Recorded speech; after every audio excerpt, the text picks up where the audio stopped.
Hello dear students, welcome to C for chemistry class. And आज का topic है ionization therapy, जैसा कि आपने थंबनेल में देखा है।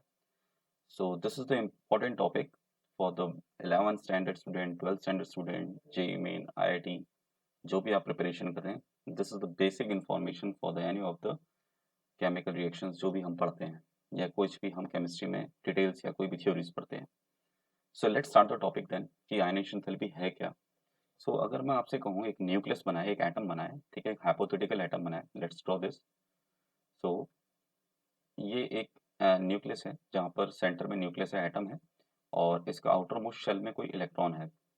So you know that the electron and the proton are pulling each other. किससे खींच रहे हैं एक दूसरे को?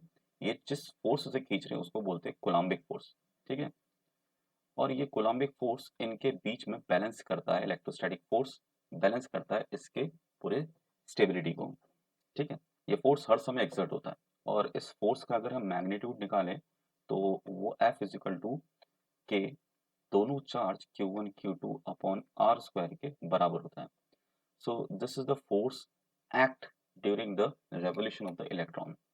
सो होता क्या है कि जिस भी शेल में इलेक्ट्रॉन है, अब चाहे वो शेल इसके बाहर वाला शेल भी हो, ठीक है, ये वो शेल हो तो यहाँ भी वो फोर्स लग रहा होगा, या वो शेल बहुत क्लोज हो न्यूक्लियस के, ठीक है, तो यहाँ पर भी वो फोर्स एक्सर्ट कर रहा होगा। अब अगर हमें इन इलेक्ट्रॉन्स को एक्साइट करना होता है, तो हम जानते हैं बोर के एटॉमिक थ्योरी के अनुसार कि हर शेल की एक अपनी एनर्जी होती है। तो अगर हम इसको कोई बाहर से एनर्जी दे देते हैं, तो ये इलेक्ट्रॉन अपनी लोअर स्टेट यानी जो ग्राउंड स्टेट है या जो स्टेबल स्टेट है, उस स्टेबल स्टेट से हायर स्टेट में जंप करता है। यू नो दैट, ठीक है ना, like this. Similarly we can see there कि अगर हम इस इलेक्ट्रॉन को एनर्जी देंगे तो वो हायर स्टेट में जाएंगे। अब बात यहाँ पर ये है कि जितना क्लोज हम इलेक्ट्रॉन, जितना क्लोज जो न्यूक्लियस के होगा इलेक्ट्रॉन, उसको एनर्जी दें उतनी ही ज़्यादा हमें देनी पड़ेगी। अब बात करते हैं आयनाइजेशन थेरेपी इसमें है क्या। जब कोई वैलेंस शेल यानी आखिरी शेल या आउटर मोस्ट शेल का कोई इलेक्ट्रॉन है, उसको पुलिंग की जाती है, किसके द्वारा? न्यूक्लियस के द्वारा। और हमें उस फोर्स के बराबर एक बाहर से फोर्स या एनर्जी प्रोवाइड करानी पड़ती है, जिससे कि ये इलेक्ट्रॉन इस आउटर मोस्ट शेल, इसके लास्ट शेल से बाहर आ जाए। तो जितनी भी एनर्जी हम दे रहे हैं, जो भी एनर्जी हमने इसको दी है, that is known as ionization enthalpy, ठीक है। I hope this is clear. अब ये जो शेल की जो जो इसका आउटर मोस्ट शेल है, जहां से इलेक्ट्रॉन बाहर आता है, इसके लिए ये पूरी डिस्टेंस, चाहे इलेक्ट्रॉन यहाँ आए या बाहर को निकल जाए, यानी कितना भी बाहर जाए, वो उसके लिए इनफाइनाइट डिस्टेंस हो जाती है। सो इसकी एक डेफिनेशन यही लिख सकते हैं कि minimum amount of energy required, minimum amount, ठीक, of energy, of energy required, ठीक है, minimum amount of energy required. मेरे ख्याल से रेड कलर कुछ ज़्यादा सही नहीं लग रहा है, लेट्स चेंज द कलर, ठीक है, इंक का कलर चेंज कर लेते हैं, वाइट कर लेते हैं, मे बी लाइट वाइट जो ज़्यादा अच्छा लगे। Minimum amount of energy required to eject, ठीक, it's better to eject from isolated, from valence shell of the electron, and it should be isolated, ठीक है, from valence shell, valence shell, ठीक है, eject the electron from the valence shell, ठीक, of an, किसका? Of an isolated, isolated gaseous atom. तो ये isolated gaseous atom होना चाहिए, जहां से जिस एटम के अंदर से हम इलेक्ट्रॉन को बाहर निकाल लें। अब डेफिनेशन के अकॉर्डिंग टू बी इनफाइनाइट कह सकते हैं, ठीक है, to infinity. So this is the ionization enthalpy. इसी को आयनाइजेशन एंथैल्पी कहते हैं। यानी अगर हम सिंपल से लॉजिक में समझाएं कि m कोई एटम है, और अगर वो कोई इलेक्ट्रॉन छोड़ता है, तो इलेक्ट्रॉन छोड़ने के बाद तो उसकी स्टेट क्या है? मान लो एक इलेक्ट्रॉन छोड़ा तो वो कैटायन बन गया, और एक इलेक्ट्रॉन छोड़ते ही ये कैटायन बन जाएगा, तो जो भी इसकी एनर्जी रिक्वायर्ड होगी, जो भी एनर्जी हमने दी होगी, उसको हम बोलते हैं आयनाइजेशन एंथैल्पी, ठीक है। ये एंथैल्पी एनर्जी ही है, और यहाँ पर इसमें सुपर सबस्क्रिप्ट में जो हमने आई डॉट ई लिखा है, ये रिप्रेजेंटेशन करता है आयनाइजेशन एंथैल्पी। बच्चों होता क्या है कि एनर्जी आपने दी है ना, एनर्जी बाहर से प्रोवाइड की आएगी थी, यानी इस इलेक्ट्रॉन ने खुद तो अरेंज करी नहीं, कैसे भी करके इसने बाहर से एनर्जी ली। एनर्जी दो तरह की होती है, एक जो एब्जॉर्ब करती हैं, एक जब एनर्जी रिलीज होती है। अभी सिस्टम में क्या हो रहा है, अभी इस गैसेस एटम के अंदर क्या हो रहा है कि जो गैसेस एटम है वो एनर्जी एब्जॉर्ब कर रहा है। तो हम ये कह सकते हैं कि ये एनर्जी प्लस की है। ठीक है, always remember the energy absorb. ठीक है, एनर्जी एब्जॉर्ब जो होगी वो ऑलवेज, एनर्जी एब्जॉर्ब ऑलवेज जो होती है वो पॉजिटिव होती है, जिसको हम क्या बोलते हैं, एंडोथर्मिक भी बोलते हैं। ये आप अच्छे से जानते हैं। ठीक है, और एनर्जी रिलीज्ड, जो एनर्जी रिलीज की जाती है उसी को क्या बोला जाता है, नेगेटिव यानी एक्सोथर्मिक। ये एनर्जी का क्राइटेरिया है। ठीक हो गया। इसकी कुछ यूनिट्स भी होती हैं, इस एनर्जी को हम मेजर कर सकते हैं। जनरल इलेक्ट्रॉन बहुत छोटा होता है, इलेक्ट्रोस्टैटिक फोर्स है, तो इसको बाहर निकलने के लिए क्या है कि एनर्जी चाहिए होती है, काइनेटिक एनर्जी भी चाहिए होती है।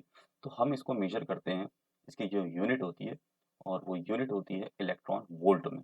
ठीक है, तो इलेक्ट्रॉन वोल्ट पर एटम हम इसमें एनर्जी को प्रोवाइड कराते हैं। याद रख सकते हैं कि एक इलेक्ट्रॉन वोल्ट, तो 1 इलेक्ट्रॉन वोल्ट जो है जूल के टर्म में 1.6 इंटू 10⁻⁻19 जूल के बराबर होता है।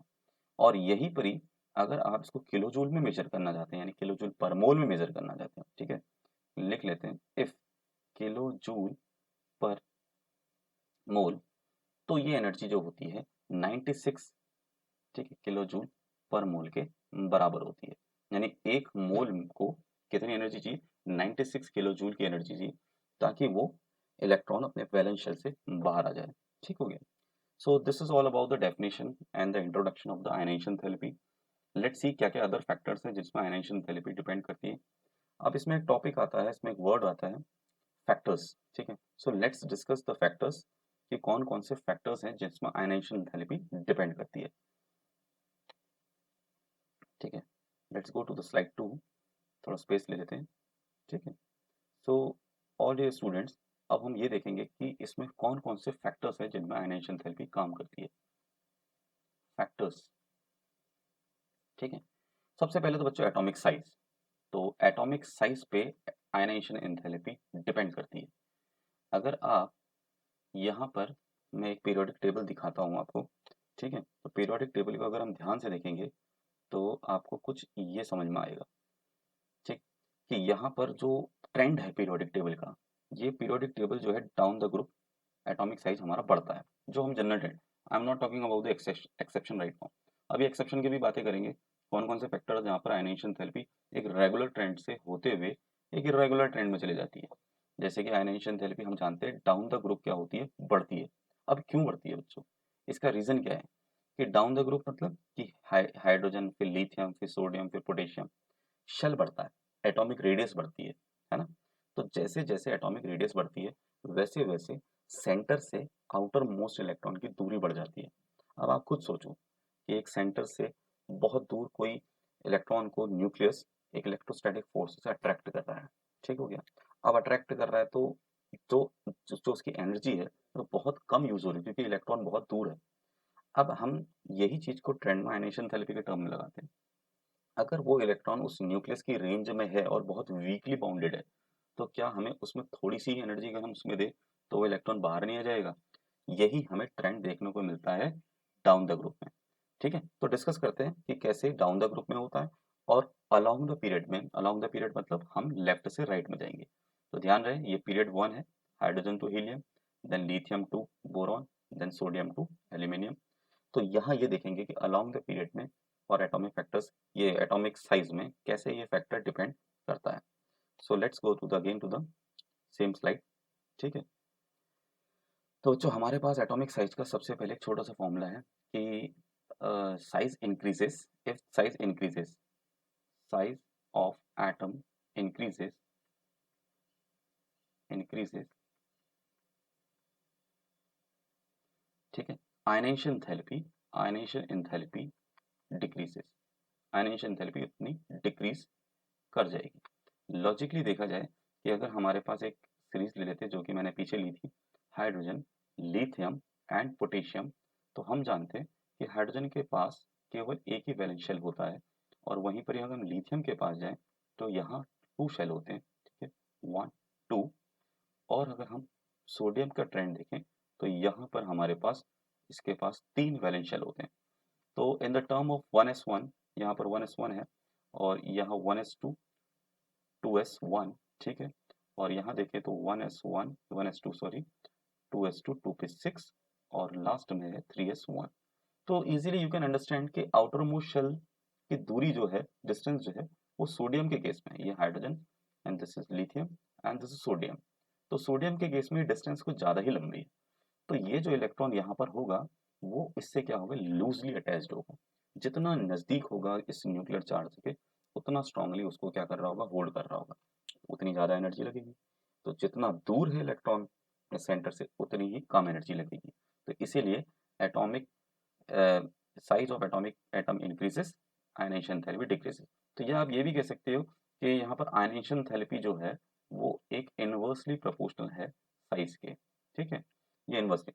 बट ये हमेशा ट्रू नहीं है, कुछ ऐसे केसेस आएंगे अभी आगे को जहाँ पर आपको ये फैक्टर जो है वीक पड़ता हुआ दिखाई देगा, यानी आपको ये लगेगा कि यार ये फैक्टर तो वहाँ पर लॉजिकली काम नहीं कर रहा है, जैसे कि अभी हम देख रहे हैं, ठीक है, देखेंगे उसको भी। तो पहले हम एक और देख लेते हैं कि कौन कौन से फैक्टर है, पहले सारे डिसाइड कर लेते हैं। दूसरे जो फैक्टर्स हैं, ठीक है, दूसरा फैक्टर है आपका न्यूक्लियर चार्ज।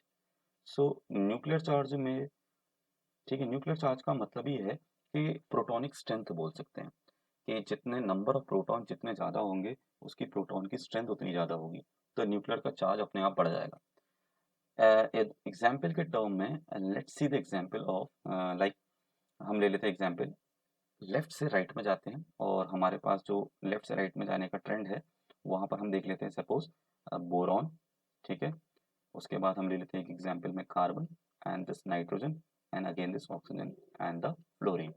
सो अगर मैं इनका इलेक्ट्रॉनिक कॉन्फ़िगरेशन के आधार पर इनके वैलेंस शेल को लिखूं, तो जैसे कि हमें पता है इनका जो जेड है एटॉमिक नंबर, तो बोरॉन का यहाँ पर है 5, ठीक है, कार्बन का है 6 और नाइट्रोजन का 7, ऑक्सीजन का 8, नाइट फ्लोरीन का 9। तो ये जो हो जाएगा 2s2 2p6, ठीक है, 1s2 2s2 1s2 सभी का है, तो मैं 2s2 2p1, ठीक है, यहाँ पर भी 2s2 2p2 होगा। देखिए शेल सबका सेम रहेगा, और ये 2s2 2p3, ठीक है, और यहाँ पर हो जाएगा 2s2 2p4 and this is the 2s2 2p5। अब बच्चों खुद समझो कि एटॉमिक नंबर इनका 5 है, तो प्रोटॉन भी कितने होंगे, 5 प्रोटॉन, यहाँ काम कर रहे होंगे 6 प्रोटॉन, ठीक है। तो अगर मैं इनमें एक इस तरह से वैलेंस शेल में इलेक्ट्रॉन बनाऊं, यहाँ 5 प्रोटॉन इस वैलेंस शेल के इलेक्ट्रॉन्स को होल्ड कर रहे हैं, ठीक है, इस वैलेंस शेल के इलेक्ट्रॉन को कूलाम्बिक फोर्स से अट्रैक्ट कर रहे हैं, और यहाँ पर 6 प्रोटॉन जो है इनके वैलेंस शेल को जो है वैलेंस शेल के इलेक्ट्रॉन्स को कूलाम्बिक फोर्स से अट्रैक्ट कर रहे हैं।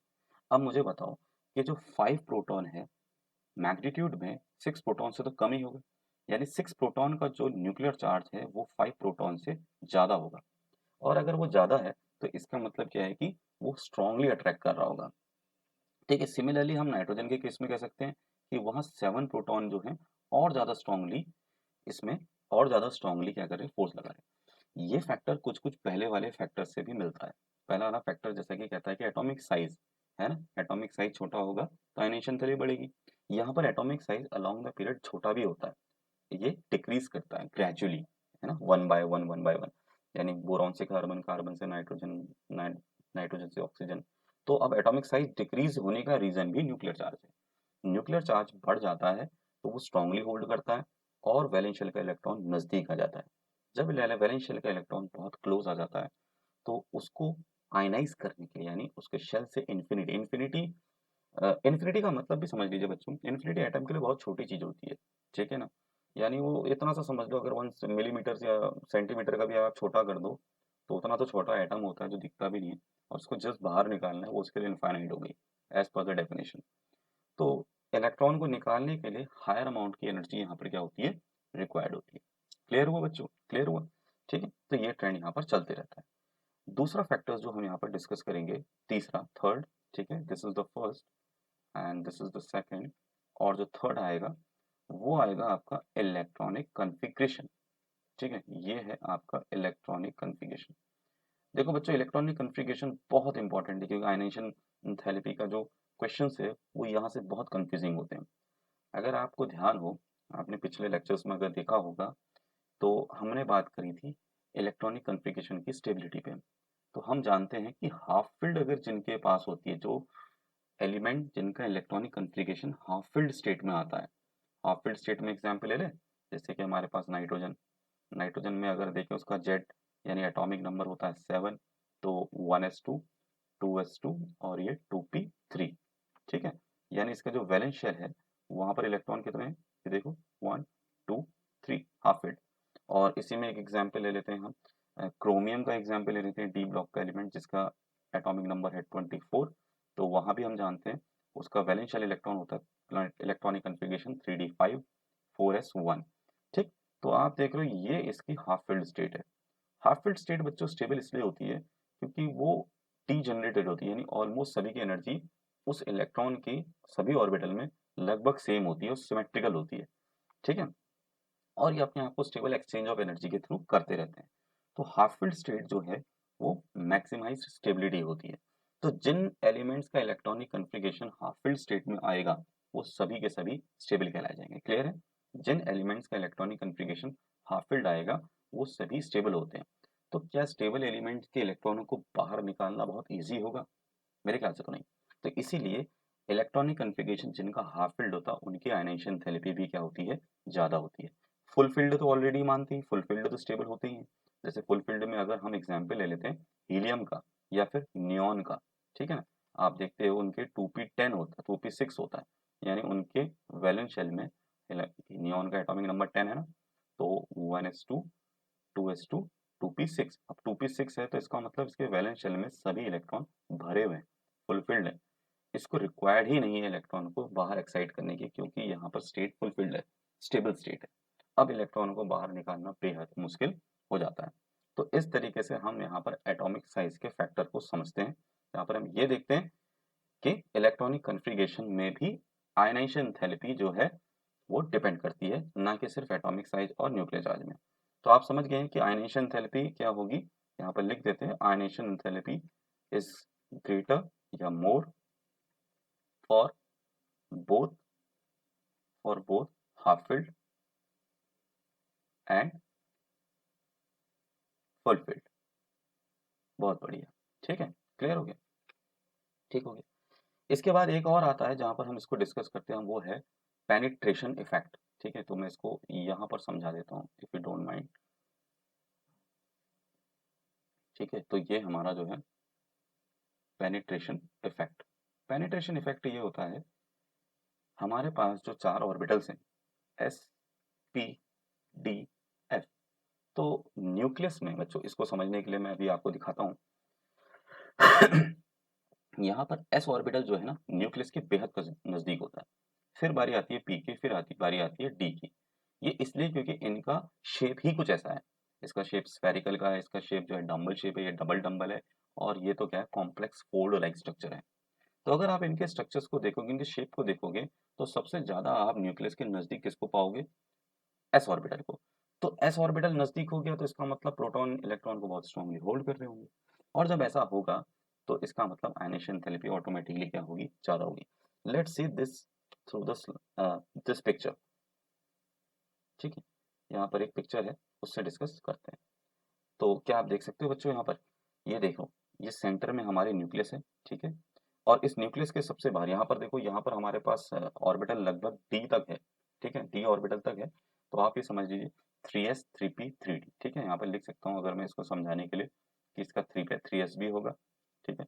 1s2 2s2 वो तो है ही, ठीक है, 1s2 2s2 हो गया, 3s है और इसमें 2p भी है, ठीक है, और 3p, देन 3d तक जाते हैं आपके समझने के लिए। तो आप देख रहे हो सेंटर में ना पहले एक हल्की सी लाइट शेड आएगी, ये होगी आपकी 2s की, 1s 2s, ठीक है। अब बात करेंगे हम यहाँ पर कि ये जो ऑर्बिटल आया ये s ऑर्बिटल चल रहा है, ये कंप्लीटली देख रहे हो, है ना। इसी में अंदर जो है इसी के ये ऑर्बिटल s है, ठीक। यहाँ पर ये ऑर्बिटल्स जो हैं आपके p ऑर्बिटल्स को भी शो करेंगे। p ऑर्बिटल्स जो आपके कैसे लाई करते हैं, डम्बल शेप में लाई करते हैं, ठीक, इस तरीके से लाई कर रहे हैं। ये दिखाई दे रहा है आपको यहाँ पर p ऑर्बिटल d ऑर्बिटल। तो ये जो p ऑर्बिटल है इसके बाद जो है d ऑर्बिटल और फैल गया है। अगर मैं f ऑर्बिटल को भी बनाने की कोशिश करता तो ये और ज़्यादा एक्सपेंडेड होता। इस लेक्चर को इसको मैंने बहुत अच्छे से समझाया एटॉमिक स्ट्रक्चर वाले में, तो आप उस लेक्चर को जरूर देखेंगे, ठीक है। तो एटॉमिक स्ट्रक्चर जो लेक्चर है जहाँ पर हमने स्ट्रक्चर ऑफ एटम के शेप और साइज सभी एटम के ऑर्बिटल्स की बात करी है, वहाँ पर आपको ये बहुत क्लियरली क्लियर हो। तो अभी आपको समझ में आ रहा है ना कि कैसे एस ऑर्बिटल जो है इस न्यूक्लियस के बेहद नज़दीक है, ठीक है। इस न्यूक्लियस के कौन नजदीक है, एस ऑर्बिटल, फिर किसकी बारी आएगी, पी ऑर्बिटल की, फिर किसकी बारी आएगी, डी ऑर्बिटल की। तो इस तरीके से हमारा देख रहे हो आप, ये ऑरेंज वाला पी ऑर्बिटल और ये ब्लू वाली लाइन जो है वो डी ऑर्बिटल की है। अभी डी ऑर्बिटल का ये एक ही डी ऑर्बिटल बना है, डबल डम्बल, ठीक है ना। अभी इसको बहुत बड़ा बनाएंगे 5 ऑर्बिटल, तो ये सब इसके अंदर आ जाएगा। तो समझ जाओ कि एस ऑर्बिटल आपके बेहद नजदीक होता है न्यूक्लियस के, फिर पी ऑर्बिटल होता है, फिर डी ऑर्बिटल। तो इसीलिए हमें यहाँ पर, ठीक है, यहाँ पर हमें क्या है कि पेनिट्रेशन इफेक्ट के थ्रू सबसे ज़्यादा जो है यहाँ पर एस ऑर्बिटल में आयनाइजेशन थेरेपी सबसे ज़्यादा होती है। फिर उसके बाद बारी आती है किसकी, ठीक है, फिर उसके बाद किसकी बारी आती है, पी ऑर्बिटल की, फिर किसके बाद बारी आती है, डी की, फिर आती है एफ की। I hope this is clear. Now these are the all 4 factors, ठीक है, जो कि आयनाइजेशन थेरेपी जिसमें डिपेंड करती है, ठीक है। आप लोगों को क्लियरली समझ में आ गया होगा आई होप। अब जो आगे हम पढ़ने जा रहे हैं, कुछ वेरिएशंस, कुछ एग्जांपल्स देखेंगे कि कैसे आयनाइजेशन थेरेपी किन फैक्टर्स में और कहाँ पर एक्सेप्शन होते हैं। अभी बताया था ना मैंने, एटॉमिक साइज आपका बोल तो रहा है कि नीचे जाने में जो है एटॉमिक साइज क्या है कि डिक्रीज कर रहा है, sorry ionization, atomic size increase कर रहा है, आयनाइजेशन डिक्रीज करी, सारे फैक्टर्स को डिस्कस करें। आई होप आपने सब ये नोट कर लिया होगा, तो मैं इसको इरेज कर देता हूँ, ठीक है। तो अभी हम, ठीक, तो let's start the variation of ionization energy, variation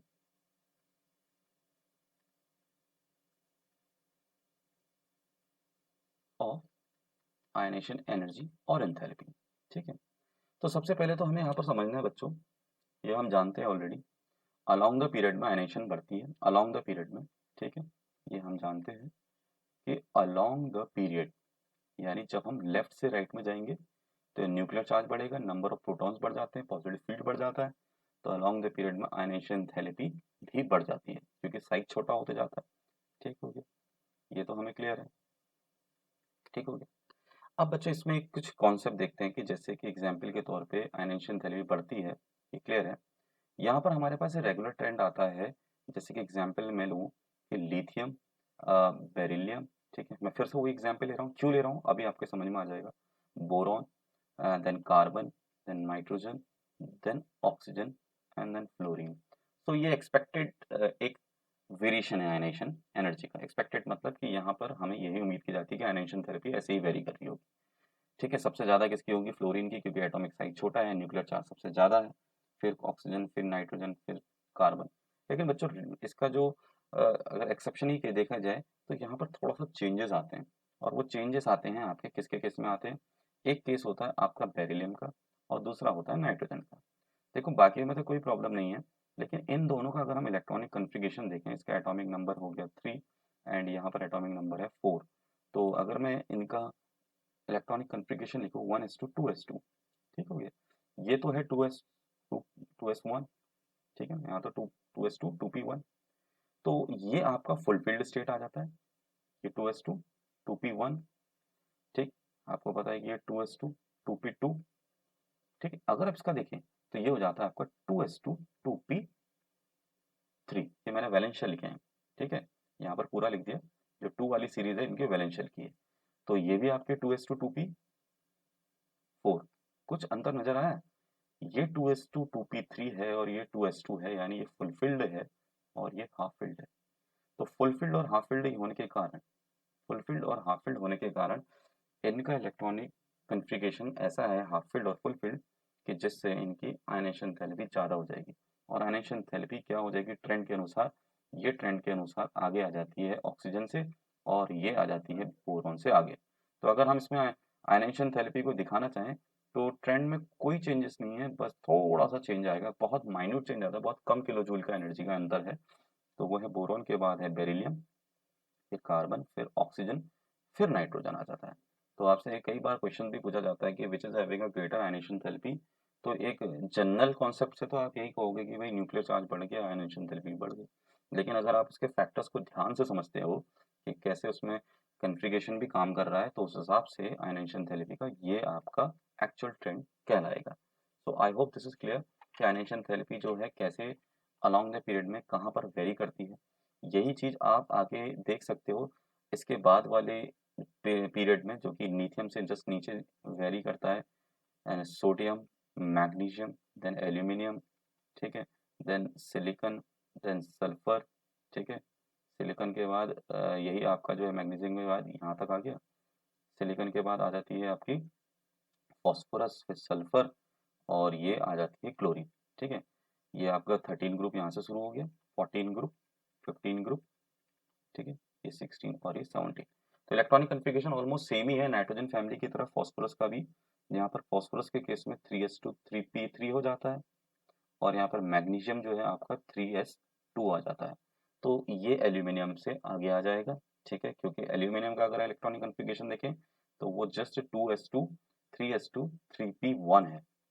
तो वो डेफिनेटली 3s2 वाला जो है फुलफिल्ड स्टेट है, और यहाँ पर आपको पता चल रहा है कि 3s2 3p3 जो है वो एक हाफ फिल्ड स्टेट है। सो आई होप आपको क्लियर हो गया है कि ये फैक्टर कैसे काम करता है। क्लियर है बच्चों? ठीक है, clear. So we can also just write it. उसके बाद हम देख लेते हैं comparison of the ionization enthalpy. यहाँ पर हम कुछ कंपैरिजन देख लेते हैं, ठीक है। कंपैरिजन देखते हैं बच्चों, और कंपैरिजन देखने के लेट्स सी कि अगर हम एक आयनाइजेशन थेरेपी हम मेजर करें कि कैसे हम फर्स्ट सक्सेसिव आयनाइजेशन थेरेपी क्या होती है, पहले उसके बारे में बात करते हैं। वर्ड है सक्सेसिव आयनाइजेशन एंथैल्पी। देखो सक्सेसिव आयनाइजेशन थेरेपी क्या है, मैं एग्जांपल ले लेता हूँ एल्यूमिनियम का केस का। तो एल्यूमिनियम का अगर आप इलेक्ट्रॉनिक कन्फिगरेशन जानते हैं तो वो है 1s2 2s2 2p6, ठीक, 3s2 3p6, ठीक है, 3s2 3p6 नहीं, 3s2 3p1, क्योंकि z जो है वो 13 होता है। क्लियर है ना? 2 2 4 10 11 12 13, ठीक हो गया। अब बच्चों यहाँ पर क्या करना है, एल्यूमिनियम की हमको एल्यूमिनियम के वैलेंस शेल से इलेक्ट्रॉन को एक एक करके बाहर निकालना है। क्या दे करके? एनर्जी, आयनेशन एनर्जी, और हम पढ़ रहे हैं सक्सेसिव आयनेशन एनर्जी। तो क्या होगा सबसे पहले केस में, जब एल्यूमिनियम न्यूट्रल स्टेट में, आइसोलेटेड स्टेट में, ठीक, तो आइसोलेटेड स्टेट में यहाँ पर आइसोलेटेड मतलब एक ऐसी स्टेट जहाँ पर इसमें ना एनर्जी बाहर से ली जा रही है, ना इससे एनर्जी बाहर से दी जा अंदर से बाहर आ रही है। समझ गए ना? शायद मैंने पहले मेंशन नहीं किया होगा, अब कर दे रहा हूँ। आइसोलेटेड टर्म का मतलब क्या है कि एक ऐसी सिचुएशन, ना कोई बाहर से एनर्जी दे रहा है ना अंदर से बाहर, उस समय अगर हम एनर्जी दें, यानी ऑलरेडी एटम जो है न्यूट्रल स्टेट में है, ठीक है, तो पहली बारी में जब एनर्जी दी जाती है तो फर्स्ट इलेक्ट्रॉन निकलेगा। तो यहाँ पर एल्यूमिनियम पॉजिटिव, ये एक इलेक्ट्रॉन बाहर आ गया। इलेक्ट्रॉन बाहर आते ही यहाँ पर जो आयनाइजेशन एंथैल्पी इसकी बन गई है, वो आयन एंथैल्पी क्या होगी इसकी, I1 मान लेते हैं, ठीक है, ये E1 कुछ भी मान लो आप। अब क्योंकि यहाँ पर आप कन्फिगरेशन को ध्यान से देखेंगे तो हमारे पास, अगर मैं इसको शॉर्ट फॉर्म में लिखूँ, ये 2 हो गया जैसा कि आप लोग बचपन में पढ़ते थे, और ये 2,8,3 है ना, 2,8,3। तो यहाँ पर भी मैं ऐसे ही लिख दे रहा हूँ 2,8,3। तो अब जो इलेक्ट्रॉनिक कन्फिगरेशन है वो 2,8,2 हो गया है, यानी एक इलेक्ट्रॉन जा चुका है। अगली बारी में हम इस एल्यूमिनियम जो कि अभी ऑलरेडी मोनोवेलेंट कैटायन है, यानी सिंगल कैटायन वेरी कर रहा है, तो यहाँ से एक इलेक्ट्रॉन हमें और बाहर निकालना है। तो 2,8,2 है, तो एक इलेक्ट्रॉन और बाहर आ जाएगा, तो इसके ऊपर पॉजिटिव चार्ज और बढ़ जाएगा, तो 2,8,1 हो गया। तो यहाँ पर हमने एक इलेक्ट्रॉन और निकाल दिया। तो इस समय आयनेशन एंथैल्पी हम जो है वो जो दे देंगे वो I2 हो जाएगी। सिमिलरली हमारे पास एल्यूमिनियम अभी यहाँ पर जो स्टेट में है 2,8,1 है, तो फिर से हमने एक और, ठीक है, ये कुछ नहीं है, इलेक्ट्रॉन निकाल दिया। अब ये 2,8 हो गया है। तो बच्चों कुछ चीज़ें समझते हैं। क्या समझनी है कि यहाँ पर आयनाइजेशन थेरेपी जो पहली बारी में आई थी, 1 I1 थी, 2 थी, 3 थी, पहले ये न्यूट्रल था।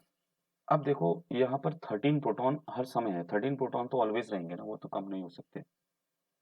तो 13 प्रोटॉन सभी इलेक्ट्रॉनों को क्या कर रहे हैं, अट्रैक्ट कर रहे हैं। एक इलेक्ट्रॉन इसी बीच में हमारे द्वारा एनर्जी देने में बाहर आ जाता है। जैसे ही बाहर आ गया तो अब ये कैटायनिक स्टेट हो गई। अब यहाँ पर 13 प्रोटॉन और स्ट्रांगली इस 12 इलेक्ट्रॉनों को क्या करेंगे, होल्ड करेंगे। तो क्या सेकंड टाइम में हमें आयनाइज करने के लिए एनर्जी कुछ ज़्यादा नहीं लगेगी? बिल्कुल लगेगी। यानी हम ये कह सकते हैं कि यहाँ पर आयनाइजेशन एंथैल्पी जो है ना I2, आयनाइजेशन एंथैल्पी जो I2 है वो I1 से ज़्यादा है। ठीक हो गया, क्लियर? अब जब 2 इलेक्ट्रॉन बाहर आ गए तो 13 प्रोटॉन ही है लेकिन इलेक्ट्रॉन्स 11 हो गए, तो और ज़्यादा डोमिनेटिंग हो गया, यानी पॉजिटिव फील्ड की स्ट्रेंथ ऑटोमेटिकली बढ़ गई, न्यूक्लियर चार्ज ऑटोमेटिकली बढ़ गया। क्लियर है? न्यूक्लियर चार्ज ऑटोमेटिकली बढ़ गया, और ज़्यादा न्यूक्लियर चार्ज बढ़ने से प्रोटॉन क्या क्या कर रहा है, इलेक्ट्रॉनों को, सभी इलेक्ट्रॉनों को स्ट्रांगली होल्ड कर रहा है। और ऐसा करने से क्या है कि थर्ड टाइम में जो हमें एनर्जी देनी पड़ रही है वो सबसे ज़्यादा देनी पड़ रही है। तो रिमेंबर, किसी भी सेम एटम में अगर आप जितने बार इलेक्ट्रॉन निकालेंगे उसके बाद आयनाइजेशन एंथैल्पी क्या है, ये बढ़ जाएगी। बच्चों एक चीज़ और इम्पोर्टेंट याद रखनी है कि आयनाइजेशन एंथैल्पी का ये जो फैक्टर है, ये वाला फैक्टर, ये इलेक्ट्रॉनिक कन्फिग्रेशन से लेकर सभी में डोमिनेट करता है इन द सेम एटम। मैं एग्जाम्पल के तौर पे बताऊं कि अगर मैं आपसे कहूँ कि भाई नाइट्रोजन और नाइट्रोजन पॉजिटिव में से किसकी आयनाइजेशन एंथैल्पी ज़्यादा होगी, किसकी ज़्यादा होगी, ठीक है? तो आप कहोगे सर नाइट्रोजन में से, यहाँ तो नाइट्रोजन की ज़्यादा होगी क्योंकि नाइट्रोजन हाफ फिल्ड स्टेट में होता है, अभी हमने देखा था 1s2 2s2 2p3। और जब इसकी इलेक्ट्रॉनिक कन्फिग्रेशन करेंगे तो आएगा 1s2 2s2 2p2। लेकिन अब आपको समझना है कि ये हाफ फिल्ड तो है, लेकिन यहाँ से ये ऑलरेडी सेकंड स्टेट में है, यानी ये आयनाइज होकर के आया है, समझो ना। यहाँ से नाइट्रोजन ने एक इलेक्ट्रॉन छोड़ा, N पॉजिटिव बना, ठीक हो गया। अब हम कह रहे हैं कि भाई इस N पॉजिटिव से एक इलेक्ट्रॉन और निकालना है, इसको N2 पॉजिटिव बनाना है, ठीक है, और इलेक्ट्रॉन, तो यहाँ पर आयनाइजेशन थेरेपी सक्सेसिवली पहली तो I1 होगी, दूसरी I2 नहीं होगी।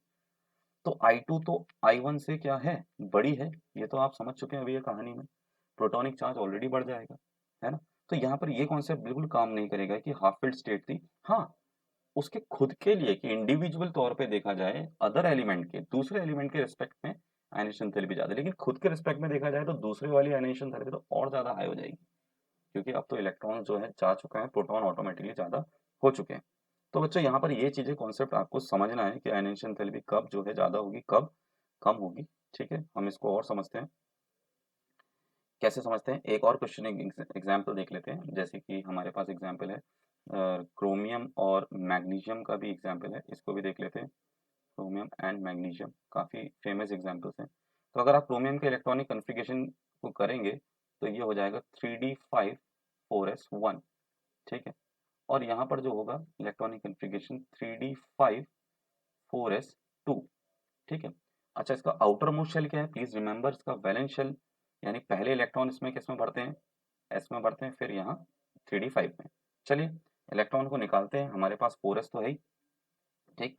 अब जब हम 4s में से इलेक्ट्रॉन निकालेंगे, यानी 3d क्रोमियम को अगर मैं एक इलेक्ट्रॉन निकालूं, तो क्रोमियम 1 पॉजिटिव एक इलेक्ट्रॉन निकालने के बाद ये 3d5 4s1 में से केवल 3d5 रह गया, 4s तो है ही नहीं, ठीक हो गया।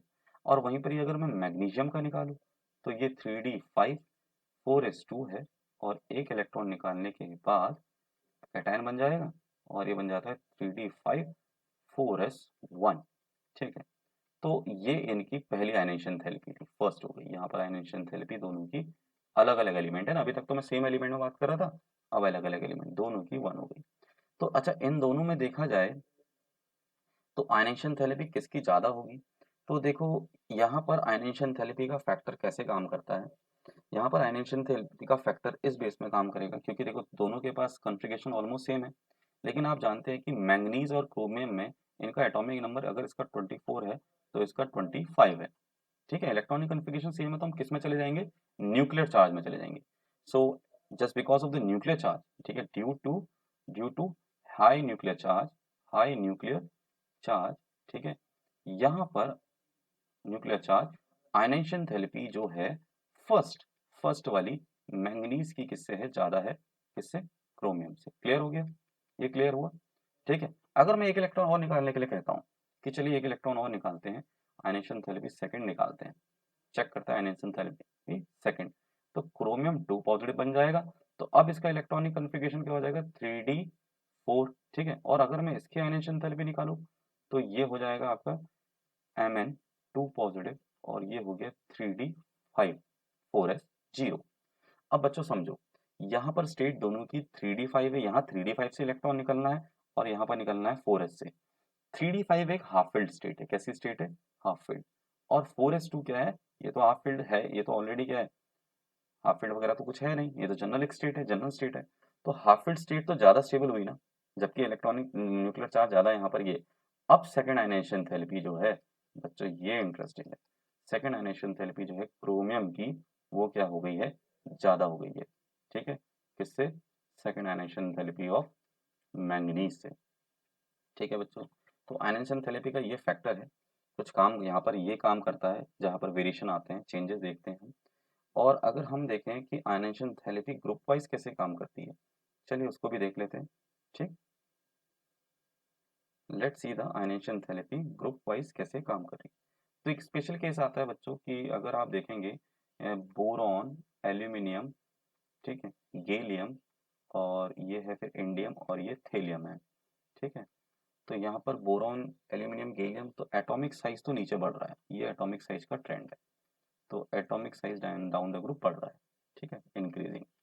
अब जब एटॉमिक साइज इंक्रीज कर रहा है तो आपके हिसाब से आयनेशन थेरेपी क्या होनी चाहिए, डिक्रीज करनी चाहिए। ठीक है, ये क्या है, एक्सपेक्टेड था, ऐसा माना जाता था।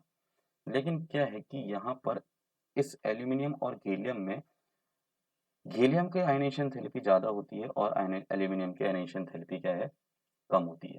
ठीक है, ये थोड़ा चेंजेस आ जाता है। और यहाँ पर सबसे हाई जो है आयनेशन थेरेपी वो किसकी होती है, वन ऑफ द, मतलब बोरॉन के बाद, क्योंकि बोरॉन तो सबसे छोटा एलिमेंट है अपने ग्रुप में, तो उसके बाद सबसे ज़्यादा हाई एनर्जी होती है थेलियम की। तो बच्चों इसका रीज़न है कि आपका, अगर हम पीरियोडिक टेबल को देखें ध्यान से, ठीक है, जैसे कि पीरियोडिक टेबल है हमारे पास, यहाँ देखें, तो यहाँ पर थेलियम इस ग्रुप में आ रहा है बच्चों। ठीक है, तो थेलियम की जो कहानी है ये है। तो थेलियम जब इस ग्रुप में है, यहाँ पर दिखाई दे रहा है, कलर चेंज कर दूँ? ठीक है, थोड़ा कलर चेंज कर लेते हैं ताकि अच्छे से दिखाई दे, क्योंकि ये थोड़ा कलर ब्राइट है यहाँ पर ऑलरेडी। रेड ले लेते हैं। ठीक, तो आप देख रहे हैं ये जो केस है, ये जो सीरीज है 57 से 71, ये किसकी है, ये है लेंथेनम सीरीज।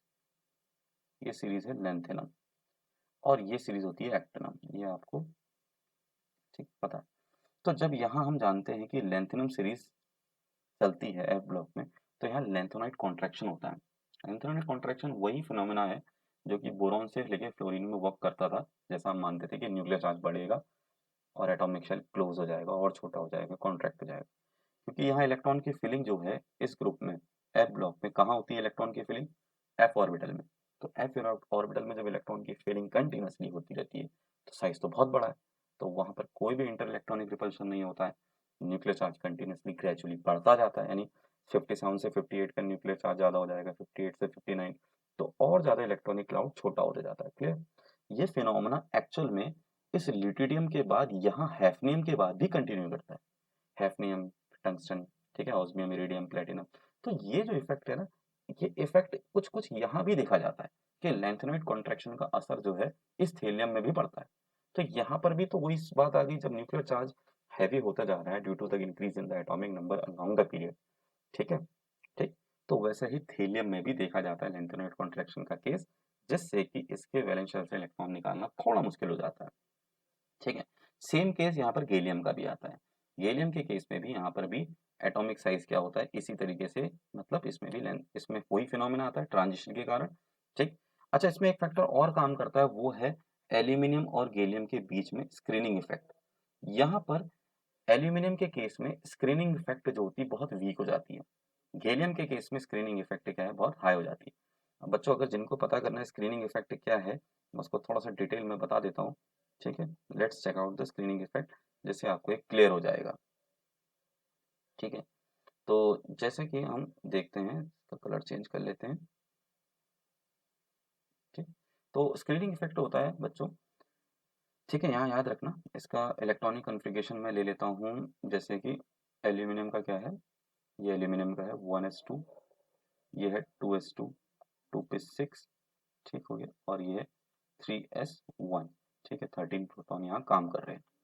और ये हमारे पास गैलियम है, ठीक है, 31 अराउंड होता है इसका, और इसके पास भी यही खेल है, लेकिन इसके पास क्या है कि 4s1 चले जाती है सीरीज। ठीक है, तो होगा क्या ना बच्चों, स्क्रीनिंग इफेक्ट में यहाँ पर जब 13 प्रोटॉन सभी के इलेक्ट्रॉनों को अट्रैक्ट कर रहे होंगे, तो वैलेंस शेल के इलेक्ट्रॉन को जब न्यूक्लियस खींचता है अपनी तरफ, अट्रैक्ट करता है, वही कूलम्बिक फोर्स जो बताया था, तो ये इलेक्ट्रॉन की डेंसिटी काफ़ी ज़्यादा है इनकी, तो ये बीच में एक दीवार सी खड़ी कर देते हैं। क्या? क्योंकि ये प्रोटॉन चाह तो रहा है वैलेंस शेल को खींचना, तो ये पास आएगा, लेकिन इनकी हाई डेंसिटी की वजह से ये इसको पुश करना बाहर को स्टार्ट कर देते हैं, जिससे एटॉमिक साइज थोड़ा सा बढ़ जाता है।